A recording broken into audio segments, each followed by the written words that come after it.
As we begin the dilution lab, make sure that you are in the proper lab attire. This includes goggles, a shirt with sleeves, long or short, full coverage pants, and comfortable shoes that cover the entire foot. To begin, you want to squeeze the bulb before you place it on top of the pipette. Then you will place the bulb on top of the pipette and slowly release your grip on the bulb until you have drawn in the desired mixture. Be careful not to draw solution into the bulb. Once you have drawn up the desired amount, remove the bulb and quickly place a finger over the top of the pipette to ensure that no solution comes back out of the pipette.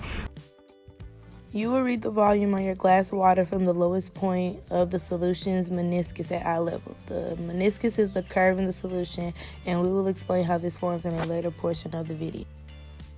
To begin the dilution lab, first you will need to transfer the stock solution into a beaker for use during lab. Then you must prepare the pipette for use by first rinsing it with water 3 times to remove residue that could affect the dilution. Then you will rinse the pipette 3 times with the solution that you will be working with in order to remove any excess water that could affect the dilution. Today we'll be working with a known sugar solution of 20%. As we add water to this solution, the concentration will decrease, creating a less concentrated final. On to diluting sugar. Start by pipetting your desired amount of stock solution into your pipette. Record this volume as initial volume 1.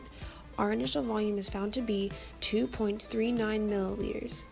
Next, you will transfer as much stock solution from your pipette into your 25 milliliter volumetric flask as you want before it runs all the way out. Record this volume as final volume 1. Our final volume is found to be 4.85 milliliters.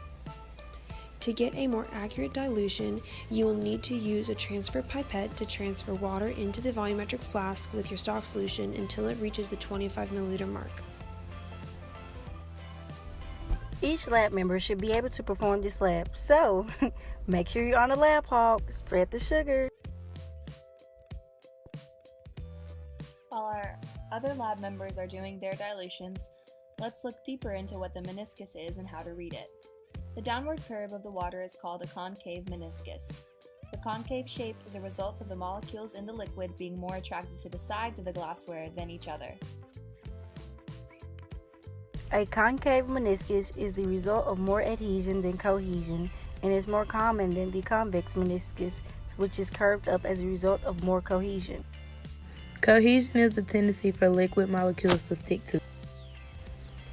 Adhesion is the tendency for liquid molecules to stick to something different than the other molecules of that same liquid, much like the glassware, for example.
In order to find our volume delivered into the volumetric flask for each of the experiments, we need to find our initial volume and our final volume, which we can determine from the pipettes that we saw earlier.